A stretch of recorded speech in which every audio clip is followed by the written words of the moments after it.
Stephen asked me to get started. I know we were running a couple minutes behind on all of the presentations earlier, so I'm sure we'll have some additional people that are going to come in. My name is Beth Fitzgerald. We had our little preview this morning, so you have a little glimpse of what I'm going to share with you today. I'm going to give you a little bit about my background. My background is not energy work at all. I was a Wall Street girl for more than 10 years. Actually, I saw Alex do that, where the light up there goes right in front of your face. I may move over there. So I was a Wall Street girl for 10 years. I was in portfolio management, and that's where I got all of my public speaking experience.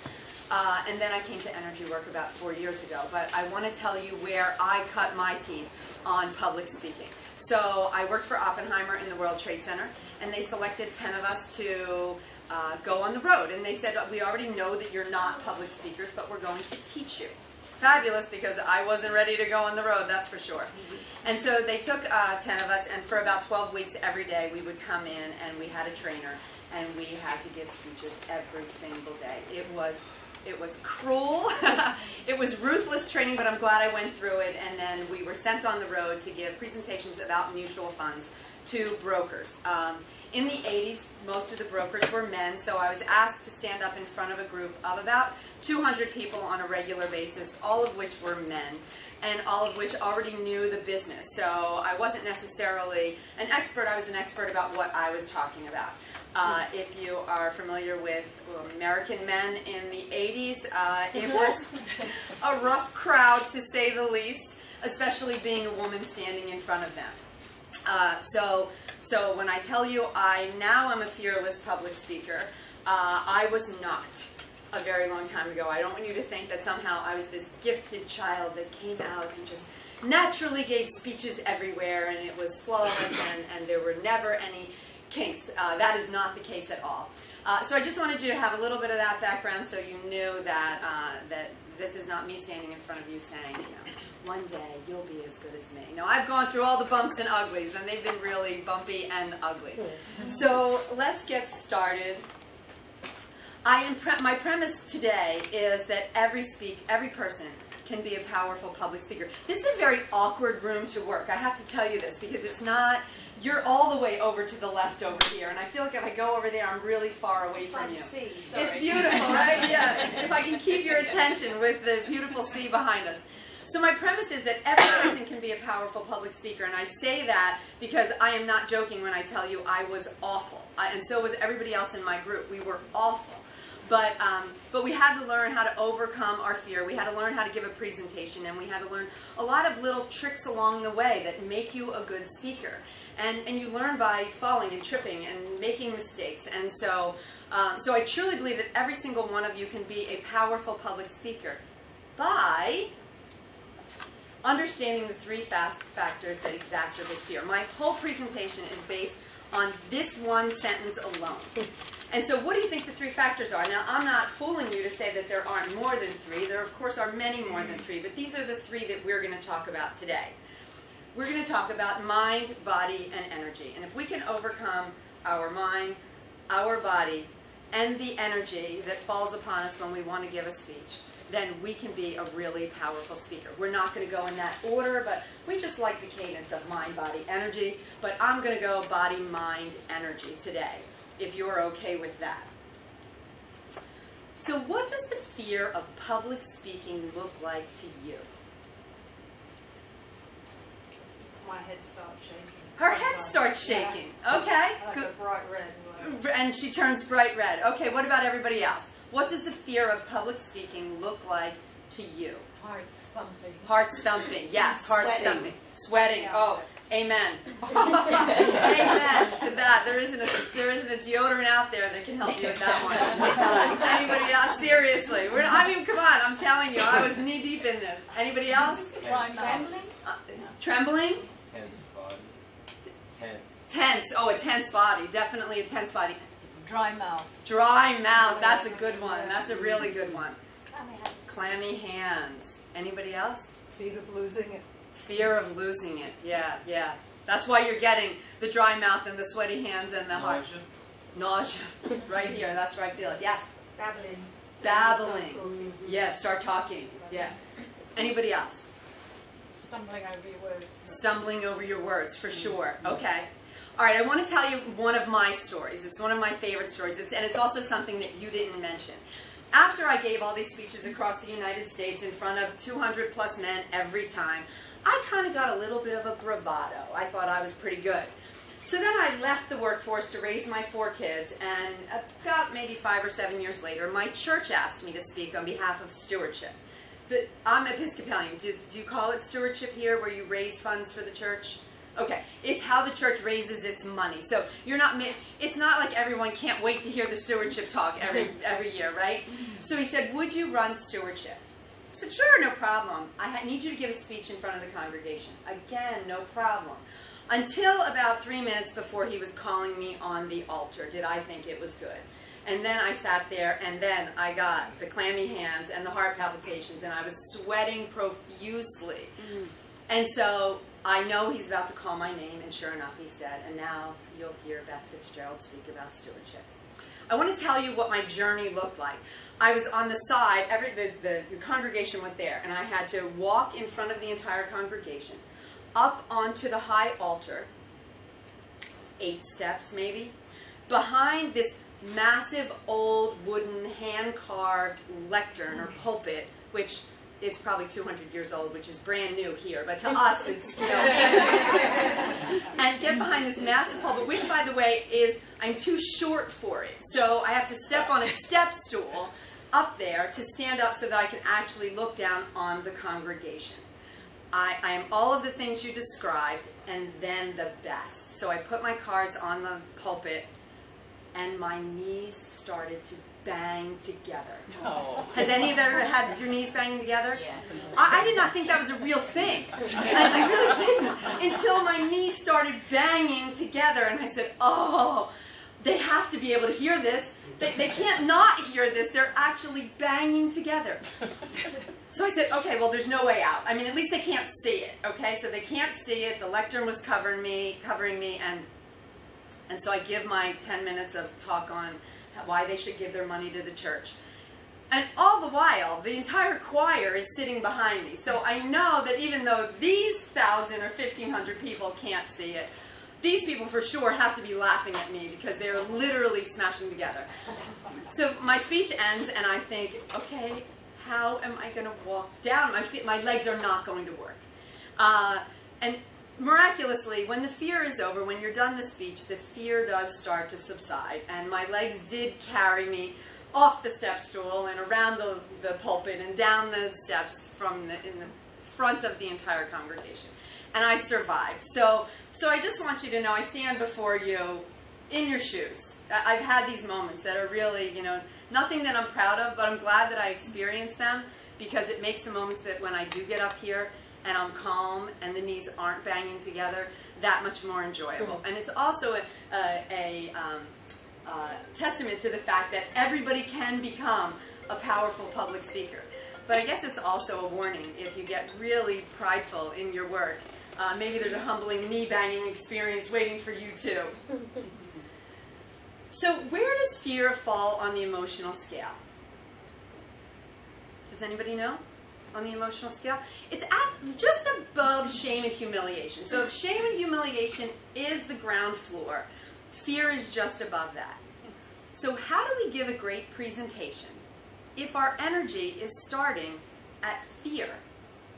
Okay, the answer is you can't, right? You can't give a great presentation operating out of fear. Now, how many of you have read Sylvia's book, EMO, the Energy Emotion? Okay. In the very beginning of her book, she talks about the creativity template, right? Our blueprint. And in it, there's a picture of this very beautiful body. I mean, it's a drawing. But it's this beautiful, confident, shoulders back body standing in space. And then under it is this folded and collapsed and just diminished, almost as if it was punctured, crouched down. And that's kind of how I visualize public speaking when you're coming from a place of fear.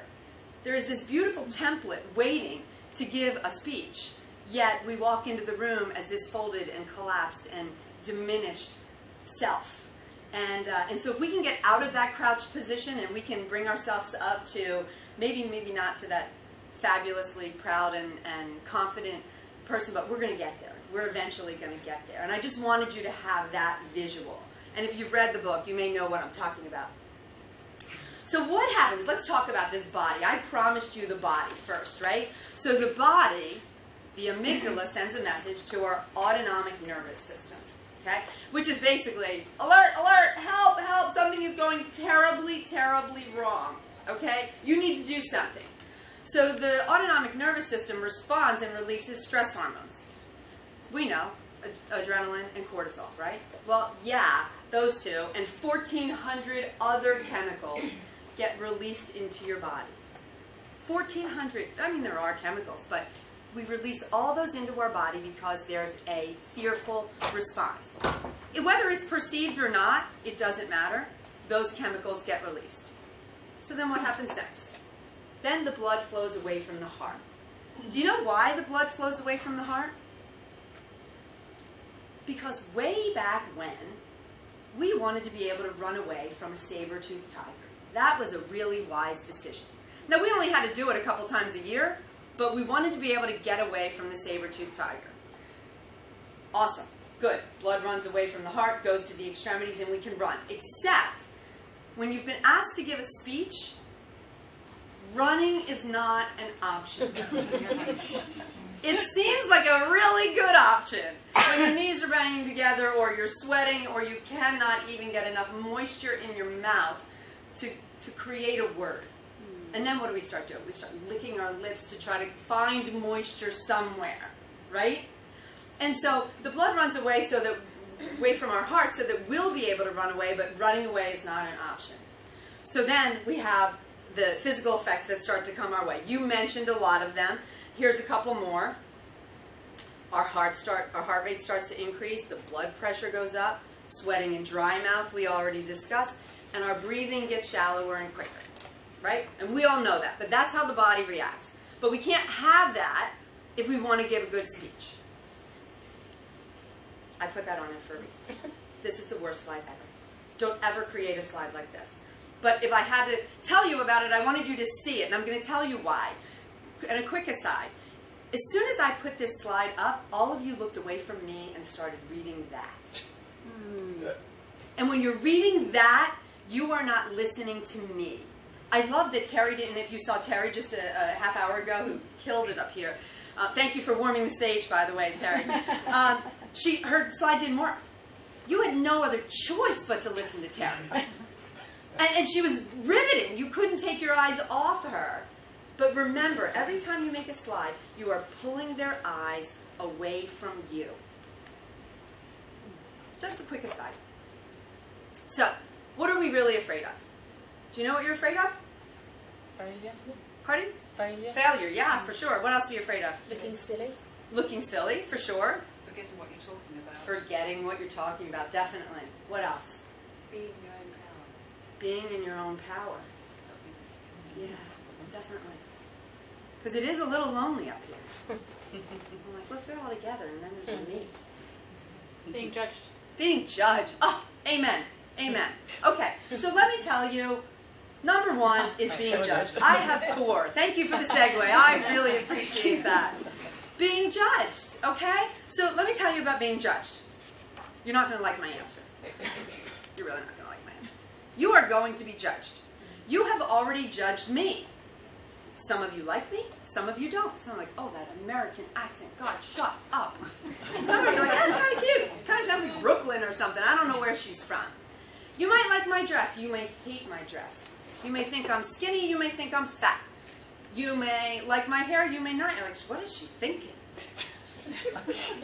But guess what? I can't change that. So I did my best this morning, right? I showered. I did my hair. I picked the dress that I knew was going to be friendly to me. Just, who said sweating? Profuse sweating. Yeah. A friendly dress for sweating. Let's accommodate the dress. This dress has been very good to me. Very good to me. Okay, think black. Men, keep your jacket on. I don't know what to tell you. You are going to be judged. So as soon as you say, I will do my best, I'm going to do my best in my dress and my appearance. I'm going to do my best in my PowerPoint. I'm going to do my best in my prepping. But after that, I'm going to allow you to judge me. Because here's the interesting thing. I will judge you. And it's not because I will judge you. I don't want you to, if you see me in your audience, you're going to say, she's judging me. We all just do it automatically. We don't even mean to. But I need you to know this. If you see me in your audience, you need to know that I am your biggest cheerleader. There is no one from my banging knees and sweating moments that will be cheering for you more than me. There will be no one. There's no way there's anyone in the audience that will be cheering for you more than me. Okay? So number one, we can't control. You are going to be judged. Let it go. Do your best. Let it go. Pick an outfit, by the way, that you are comfortable in. Can't be anything that you are fidgeting with or need to pull down. Wear it a couple times in your house and make sure it lays right, that you're comfortable in it. You're going to be judged. Number two, messing up. Here's the thing about messing up. You're gonna mess up. Okay? It's okay. First of all, they don't know what you're gonna say. I may have already messed up and you don't know it. Because you don't know what was coming out of my mouth. Right? So, you're going to mess up. But maybe you won't. But let me tell you the most important thing I think about messing up. I think messing up is in your control. And for me, it's prepare, prepare, prepare, prepare, prepare. By the time I come to you, I have done this speech live in my house to absolutely no one 10 times. By the time I give this speech, I'm so sick of this speech, I cannot wait for it to be over because I don't want to say these words anymore. I don't want to hear me say it anymore. Okay? But prep work prepares you to not mess up. I'm going to give you a little trick. Okay? Little trick. Here's my additional piece on messing up. I have a moment before every speech, and I did it today over there in that chair while there was maybe one or two people in the room, that for me is a kind of a divine moment with the Holy Spirit. And all I say is, come Holy Spirit, come. This speech isn't about me, and it's not for me. It's for everyone in this room. If I prepared wrong and there's something else I need to say, please bring it to my lips. If there's something I'm about to say that should not be said, please take it from my lips. And so it is. And then when I get up here, no matter what I say, I know that when it's done, I won't beat myself up. Because whatever I forgot was supposed to be forgotten. And whatever I said was for someone in that room. And if even it was for one person in that room, I'm okay with that. That's how I feel about messing up. That's my quick little tip for protecting myself, maybe. The unknown. Who's afraid of the unknown? Yeah. You don't know what's going to be said. You don't know what's going to be asked. What if I don't know the answer? A lot of things. I'm going to tell you another quick story. If you haven't known or figured out already, I love to tell stories. Again, at my church, about a year ago, they asked me to come back up and talk about stewardship yet again. I should have no friends at my church because they're like, oh, it's the stewardship girl. She wants money. But they asked me on a Saturday and they said, tomorrow I want you to give just your own personal account on stewardship. Okay, fine. Not a lot of time to prepare. Sunday morning I said, okay, the best I can do is tell a story. If you're giving me less than 24 hours, it's the best I can do. So I thought of a story that would resonate with the congregation on stewardship. This time I was not in the church. We were in the parish hall, so it's kind of like this really long, long room. Maybe there was 250 people, but we're all on the same kind of level playing field, if you will, as we are right now. In front of me was no big lectern, but a little stand, essentially. No microphone. So I stood in front of this little thing, and I told my story, and out of the side of my eye, I see and hear this woman go, well, that may be what you believe, but that's not what I believe. Whoa. In the church! I'm like, okay, I'm being heckled in the church. I did not see this one coming. So I look over, and she's got this massive, like, Easter bonnet on and this very, very angry face. And I was at the end of my story anyway, but I looked over at it and I said, fair enough, you know, that's your truth, and I'm just speaking mine. And I wrapped up and I sat back down, and everybody looked at her, and then they were all looking at me, and anyway, I ended up finding out afterward that this woman, had mental illness, and she was bipolar, and it was beyond her control for whatever she was yelling. But I will take that, write that down. Fair enough, that's your truth is always a nice comeback. And everyone said, how did you handle it? I said, I didn't know how to handle it. You don't know. It's the unknown. You don't prepare for that. And I always say, just kind of give way. Whoever is seeming angry, to give way. Say that you'll meet them afterward, that we're on a schedule here and you'd like to keep going with the schedule, but the unknown will happen. But I have to tell you, in all of the speeches that I have given, that's really the only one. And so I wouldn't worry about the unknown. The last one is isolation and rejection. Okay. Again, you are isolated. Rejection is it's your own perspective, okay? So there's three things that I like to say about isolation and rejection. We're tribal in nature. We love to be part of a tribe, okay? So when you put someone up here, naturally this is out of character for us. We don't like this, to be isolated. Again, and back to the judgment. But I instantly like to say, okay, I'm isolated for a reason, so lucky me, right? Aren't I lucky that I've been asked to speak here today? And hopefully I'm giving you something that you don't already know. So if you're asked to speak, they don't ask anybody to speak, so you're speaking because you know essentially more than the audience on the topic. So you're asked to be isolated, and that's a good thing. But the last thing I want to say about isolation and rejection is quickly, I want to make my tribe. So if it's humor, make it be humor. If you can talk to the crowd beforehand, then engage with them. But engage with them as fast as you can and make them your tribe. Get away from the isolation. You can't get away from the isolation in that I have to stand up here. If I stood in the back of the room, it really wouldn't help you out very much. And you'd either be craning your necks to find me, or you'd be focused on the slide. So isolation is good. Rejection, I say, get them to be your tribe as soon as you possibly can. Find one happy face that is smiling at you. There's always one, there's always one, and you're like, okay, you're the one. Like, you're my one over there, you keep smiling, and these girls over here keep smiling. Jorge just smiled because I said smile, and he's like, okay, I'll smile. So make them your tribe as soon as you can. What does that mean to you? It's your own stuff. You can only be as good as you learn, and then you listen to somebody else and you learn some more, and then you're as good as the contract. There you go. Did you hear her over there? No. You're only as good. Go ahead, say it again. Oh, really? Yeah. Louder. You're only as good as when we've come here, we've experienced something today, and we're on a train, and we've experienced that. We take it with us, we give it love, we give you love for saying it, and then you take it on board and you give it to somebody else. There you go. Okay. What does it mean to anybody else? If you prepare really well, then you're going to be forearmed. If you prepare really well, you're going to be forearmed. Yes.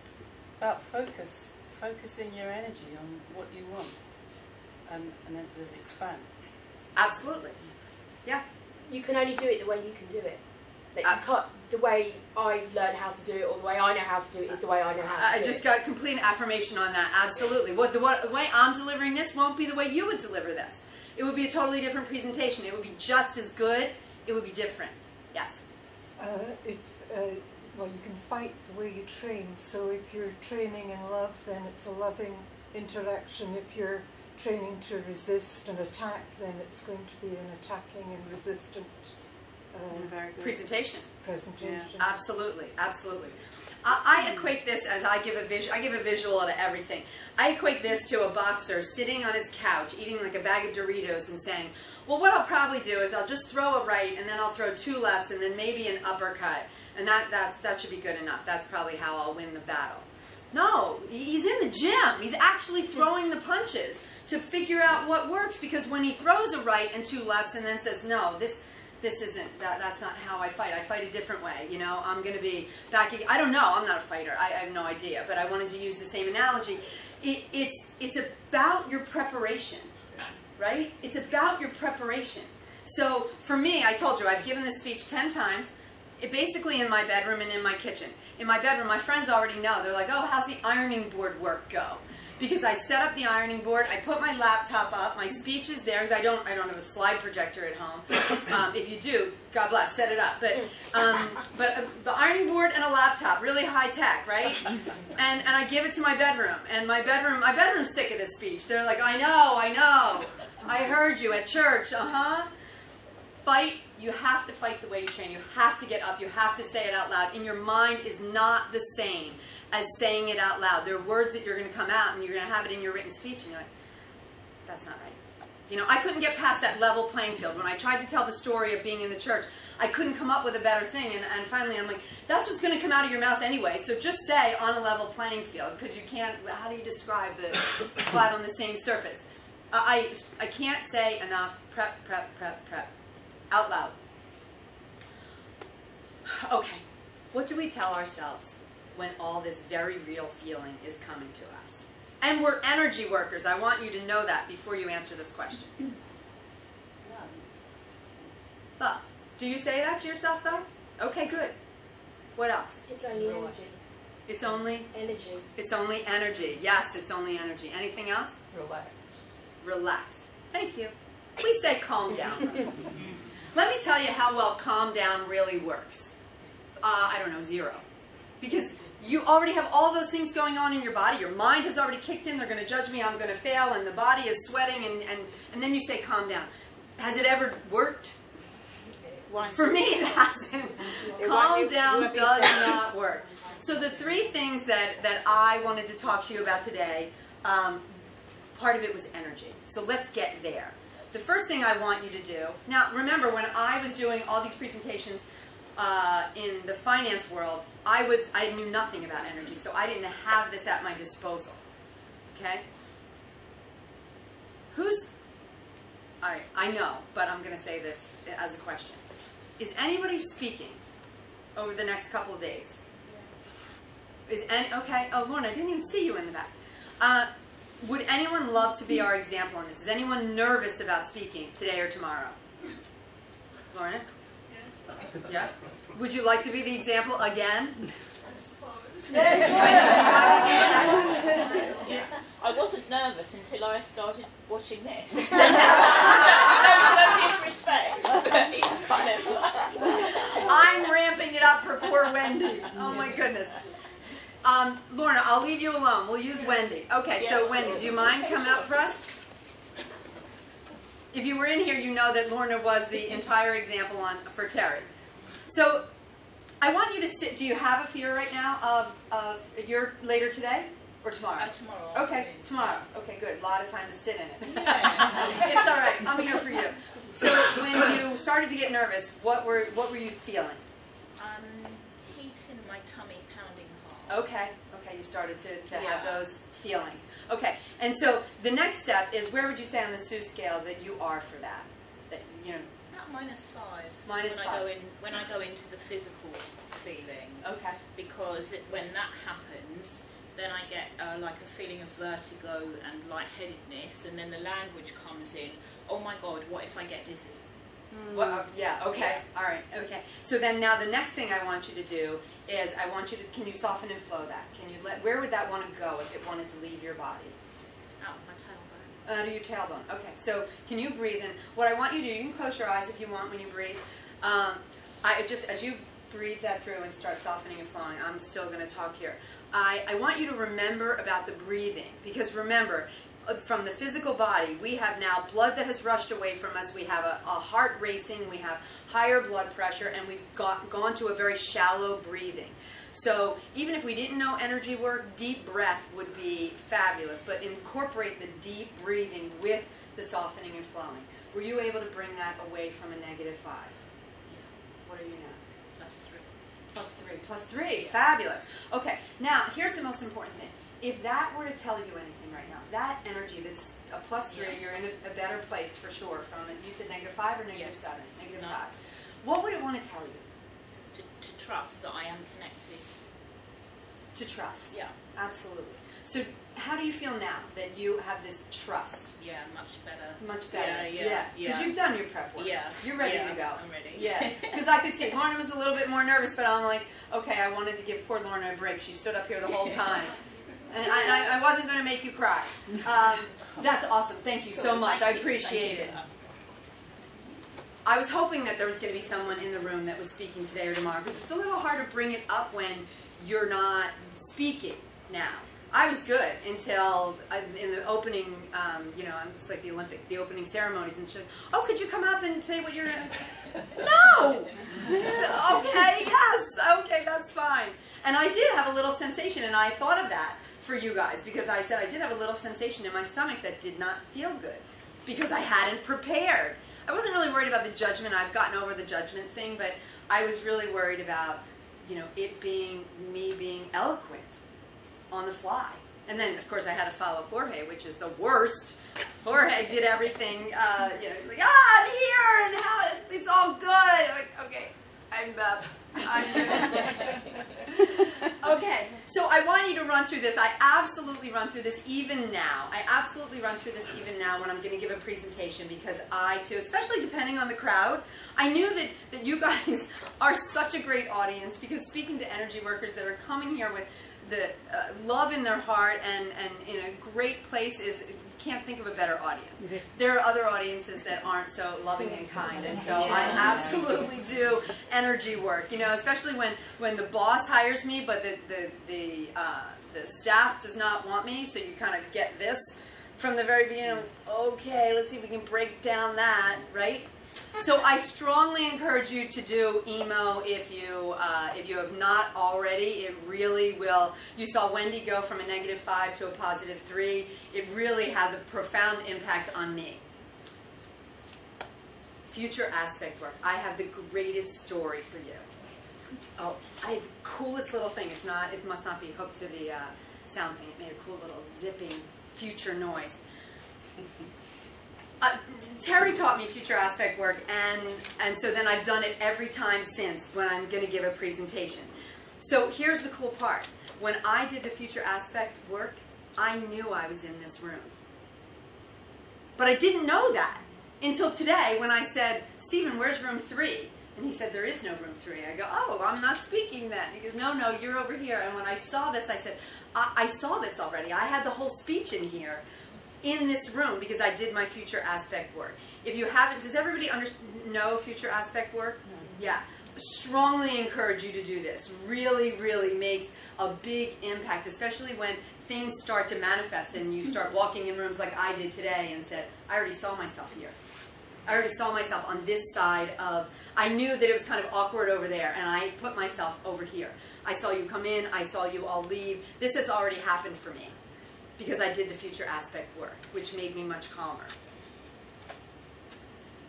We're not going to tap today, but I would encourage you, if your fear of public speaking runs deeper than just kind of on the moment, the cotton mouth and the, do you call it cotton mouth here?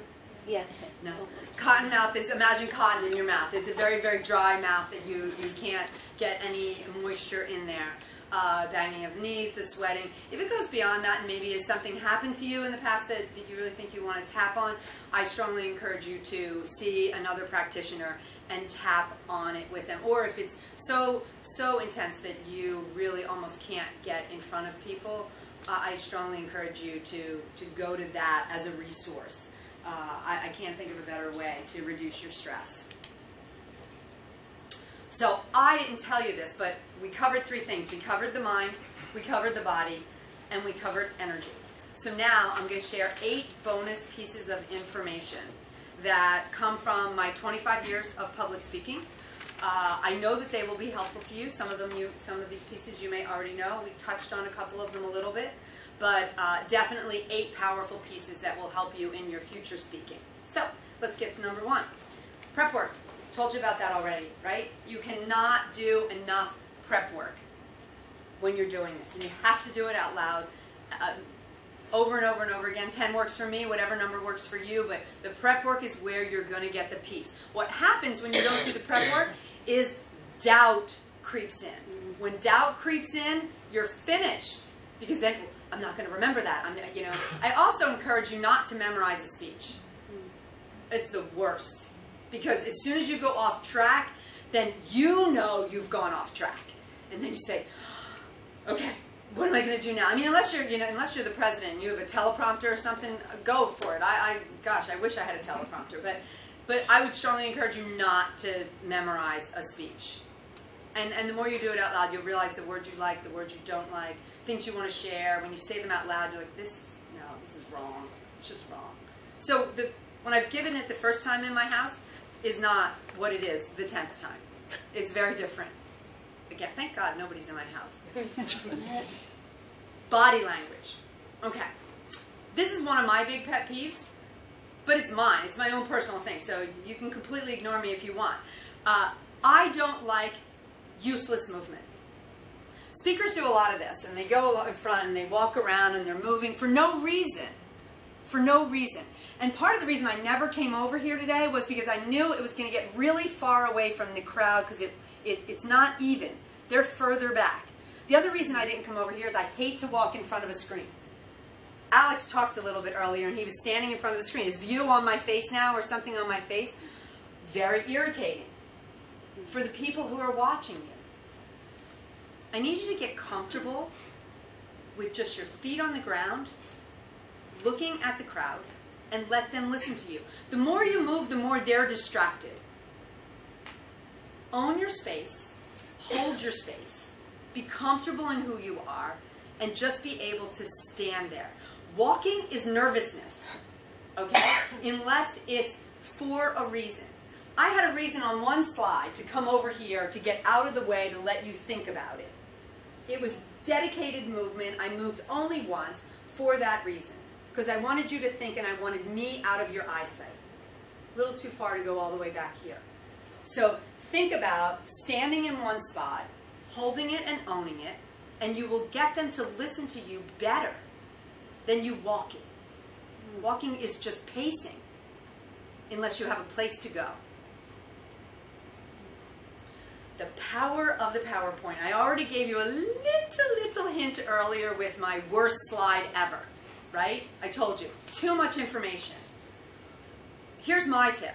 The PowerPoint that you're watching is for me, not you. It's for me because it keeps me on track. Most of what's on these slides, people will always say, can I have your slides? Yeah. I don't know why you want them. The information came from me. And I'll tell you my tip. The reason that I don't put a lot on the slide is because that one slide I showed you, which was all about the science of the body, was way too much information. All of you looked up there, you looked away from me. When I put less on the slide, you're looking at me. You're paying attention to me. That may sound daunting if you're really afraid of speaking, but I'm telling you, you're going to want them to listen to you. And the more you put up there, the more distracting it is. Sylvia had a great presentation this morning because it had no words. You didn't need to read. In a glance, you saw what she wanted to convey, and then you were back to Sylvia. She commanded your attention because there were no words.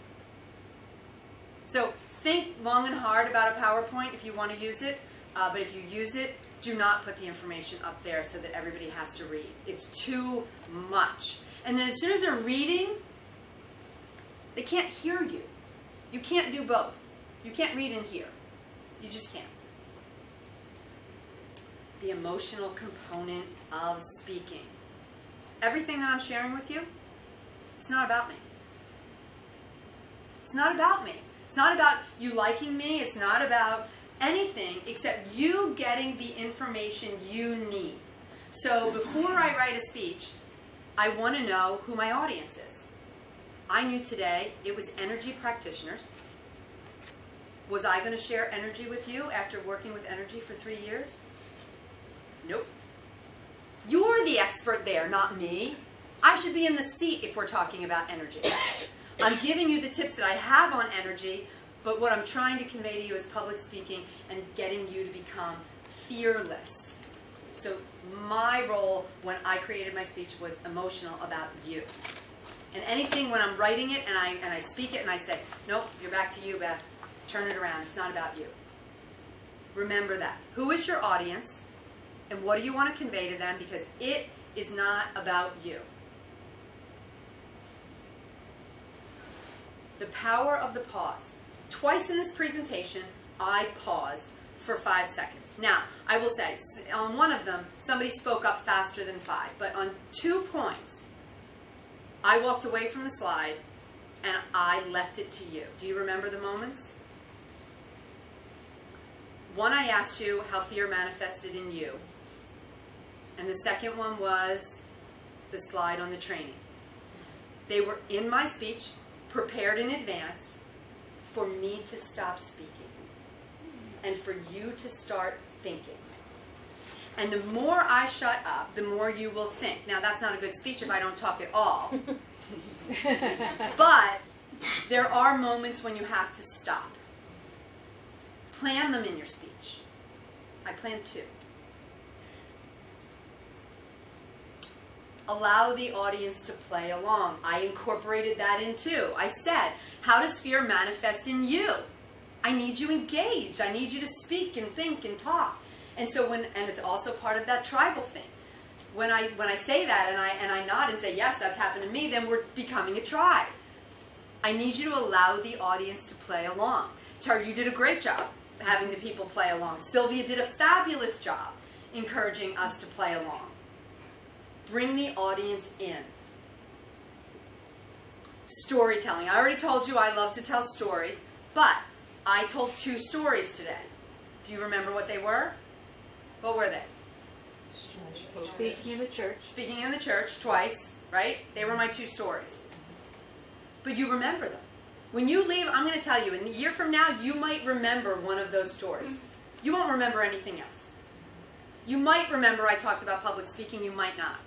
But you will remember the stories. People will always walk away with the stories. And that's how you engage, because you could resonate. Whether you're Christian or not, you knew what it was like to be in the church. You saw me there. You have a visual of me in that church. You saw the woman. What does the woman look like that heckled me? Big hat, right? You remember the big hat. It's important that I give you descriptions of where I am so you're with me. I want you there with me so you know what happened. And lastly, beginnings and endings. It's really important, for me at least, to master my beginning and my ending. Beginning is how you're starting. It's your first step forward. And before I didn't. I mean, until really recently. Some of the other speeches were already driven and they didn't really allow me some creativity. But now that I'm writing my own speeches, the beginnings and the endings were a little bit of a stumbling block for me. And I said, I really need to come up with a really strong beginning and a really strong ending. And when I say strong, I mean that you know exactly what you're going to say. Because if you're fumbling over your words, somebody talked about fumbling over your own words. When you're fumbling over your own words, you're not starting out confident. So I knew this morning that I would start with a story. I told you about me, my background in finance. And I knew that I could lead with that because that would give you an idea of where I cut my teeth. But it also gave me a firm beginning. And now I'm coming to my ending, which is also firm in what I decided that I would close with. I encourage you to close strongly because you may have something to sell. Maybe your presentation is about, you have a book to sell or a program to sell or whatever. Have that all prepared. Know exactly how you want to end and exactly what you want them to hear when they end. It's very upsetting to me when I see people finish and you don't really even know they're finishing, and then all of a sudden they say thank you, and you're like, oh, okay, we're done. All right. And it's fine. Here's the deal. It's fine. There's nothing wrong with that. There's better available. A strong closing is better. How are we doing with time? All right, good. I'm wrapping up. So, quick recap. What did we cover today? We said I had one thing that I wanted to share with you, one sentence, which was every person can be a more powerful speaker by understanding the 3 factors that exacerbate fear. Every person. Not the smart, not the pretty, not the tall, not the educated, every person. We said it was going to be 3 things, right? We said mind. Oops, did it in the order that we love. Body, mind, energy. And then I just completed the bonus material. So, before I close, this is my contact information. If you want to take a picture of it, if you want to reach out to me, you are welcome to. I am reachable via email. I'm on Facebook every day. I'm posting motivational posts. My website is fitzgeraldlifecoaching.com, and I'm on Twitter. So, I put that up there second to last because I'm going to give you my last slide. And my last story. Do any of you know Les Brown? You know Les Brown. Some of you know Les Brown. An American motivational speaker. He was on the road with Paul Martinelli. And Paul Martinelli, I doubt you would know, but Paul's also a great speaker. And Les was the keynote, and Paul was the lesser of the two. And they were on the road for quite some time. Paul's in the lobby on Sunday because they're off, and Les comes in a suit. He's got his briefcase. And Paul says, "Where were you?" And he said, "I was speaking at the prisons, or at a prison."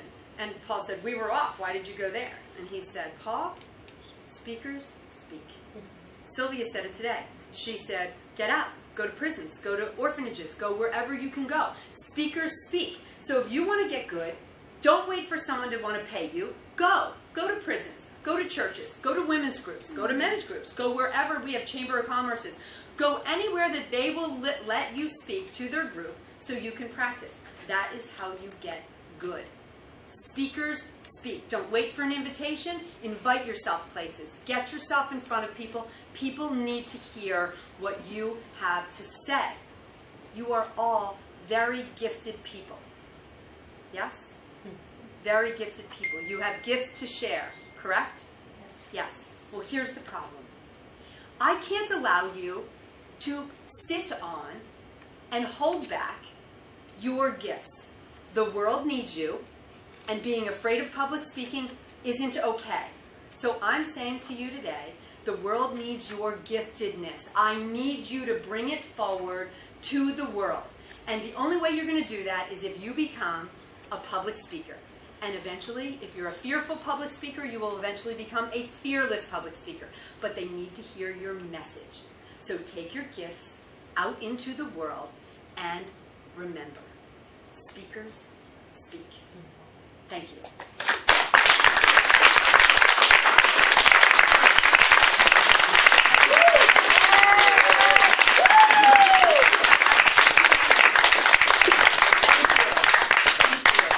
Does anybody have any questions?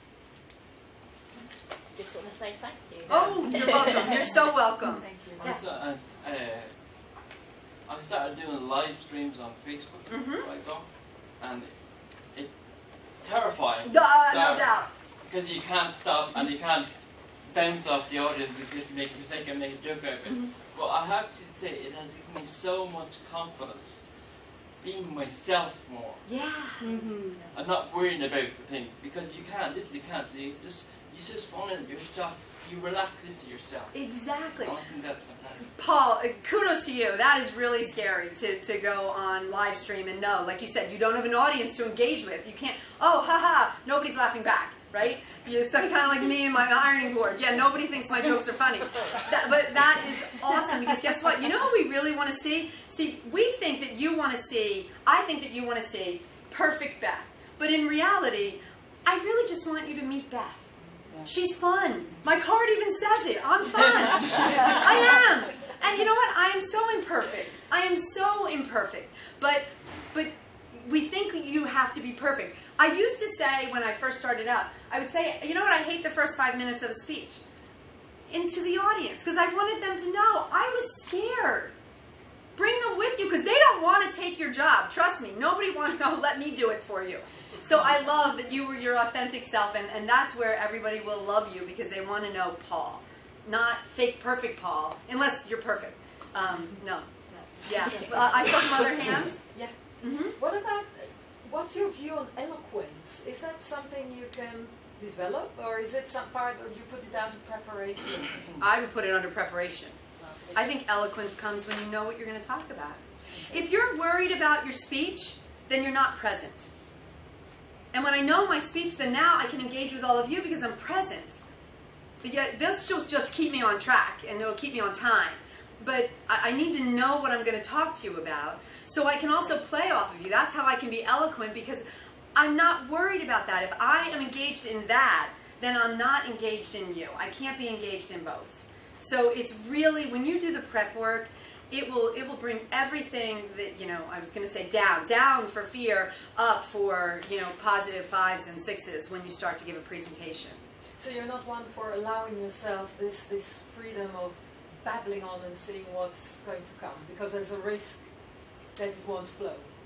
You prepare everything.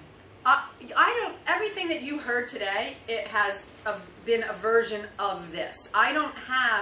There's nowhere I have a list of what I was going to cover. You know, there's no words written out, if that's what you mean. I mean, I'm sure I didn't put pieces in here that I had originally said maybe at home, but I would rather, I mean, I'm more of an impromptu person. I think that you can engage with me more when you don't see me looking at the slides. I don't need to read the slides. I know what they say. And I know you're going to look at them, and then I want you back with me. So I think eloquence comes with being relaxed and comfortable with what you're going to say. I don't know, sometimes at home when I babble on, I even annoy myself when I'm like, oh God, end this thing already. Yeah.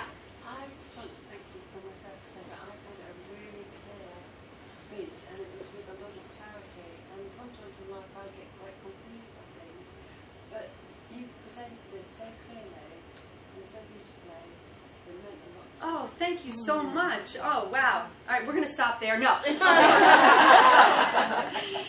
That is so sweet of you to say. Thank you. Thank you. I knew not to come here on energy work, but I thought I really had value added with public speaking, so thank you. Hi. What's your thoughts about using notes? Because if I heard this presentation before I did prepared my talk this morning or something, I would have done it all differently. And I've got notes, and because I'm such a newbie, I feel more confident to present my speech with notes. So what are your feelings about that? Well, since you said you have notes now and that's how you're going to present today, I say go with that. Absolutely 100% go with that. That was your prep work, okay? Now, maybe a goal down the road would be to be off notes, right? And it depends what your notes are. I'm okay with notes if you have, for instance, church story, and then you know where to go. But if you have your words, you're tying yourself to that. And if you have words today, and you know that you're going to read them, read them. 100% read them. However you prepare, go do that. Well, I've read them over and over, not 10 times, but maybe 3 or 4 times. Mm-hmm. And they do change. You know, I don't stick to the exact words that are written there, not verbatim. Right. So I'll add a bit here and a bit there. Right. But I just wondered what your feelings were about using notes. My goal for you would be to go off notes, because you will get more engagement in the audience when you're engaged with them, looking at them, and playing off of them. But if you have notes today, go with it. I'm just such a newbie. Yeah, go with it. Go with it. I don't have that anchor. Mm-hmm. With the nose. That's going to be your confidence. Keep it. Can I add to that? Yes, please. My partner does a lot of public speaking, and he always writes his notes and cue cards, and he only uses them as a comfort blanket to go back to. He knows everything from his head. They're just there, just in case, and that alone makes him feel better. And I'll say this: if you walk away from it and then you go back to it, don't apologize. So don't say I'm sorry. Just go grab your notes. Speak. You don't need to apologize. You're on your notes. That's fine. But I find a lot, especially women, will go back and be like, I'm sorry. And this, I'm sorry. Don't be sorry. It is what it is. We all love you. Trust me. No one in an audience is sitting there saying, you know. And then you've got your notes, and then you come away from the notes, and then you think, where the hell was I? That's why I say don't get tied to any, full sentences where you get into it and you've missed a sentence and then you want to go back because you're thinking it in your head, and it's better, I'd rather people just talk. Yes? I was making the video, and the program I have, and it has a built-in teleprompter, so I typed up what I wanted to say and I stuck it in, and then I was watching it back and it's like, your energy just goes. Exactly. You know there's no energy coming out of it when you're reading that. No, because you're reading it. Even when you practice it, and you're still tied to those words. Yes? The only time I would disagree with that is I'm a celebrant, so I conduct weddings and funerals, Mm-hmm. and I have to have a script. Sure. Because the exact word is the exact word. Absolutely. And so it's I have to deliver that. So the practicing is absolute. That really resonated because I have to say it out loud over and over again. And even a colleague of mine suggested recording myself saying it and listen to myself saying it, because the exact cadence of the exact word is important. Absolutely. Because it's been constructed for that, you know, for that purpose. So that's the only time that I would say, you know, I've got a big funeral coming up. It's going to be 300, 400 people, and I'm like, oh.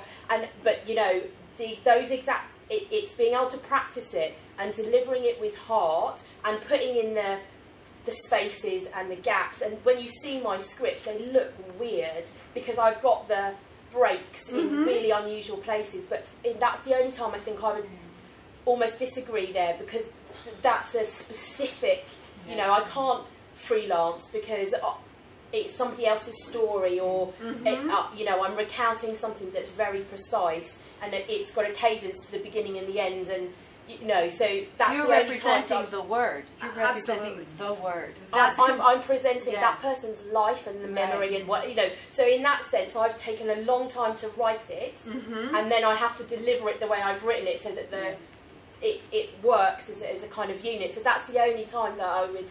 But all those other I write those things in. Okay, good. So yeah, and I agree with you. That's yeah. a completely different kind of speech. Yeah. I can so freelance here. Yeah. But you can't. Anybody else? Yes. I'd just like to say it was lovely to watch your energy today. And every time when you breathed in your belief system of something external to you. It was lovely to watch. Oh, thank you so much. This really is the best audience I've ever had. Can I come back next year? Yes. Yeah, I think, you know, going back to your thing about eloquence and speaking and engaging the audience is so important. It's the energy exchange, and that's why some speakers are so much better at it, and other ones that look at the clock at the back, you know, they have the fear. And you brought that across really nicely. Yeah, oh, thank you so much. And every audience is different, aren't they? And you may have what you said, don't memorise, and you said don't have notes, but obviously you have your own method of your prompts. And I think it's sometimes you think, I'm going to say this, this and this, and the audience will not be receptive to one thing, but maybe to another, and you go with the flow. Exactly. And you feel that, and it's the exchange of energy that's so important. There's never been an audience that I haven't had a friendly face. Never, ever. There's always a friendly face. Find a friendly face. And I'll give you one more tip.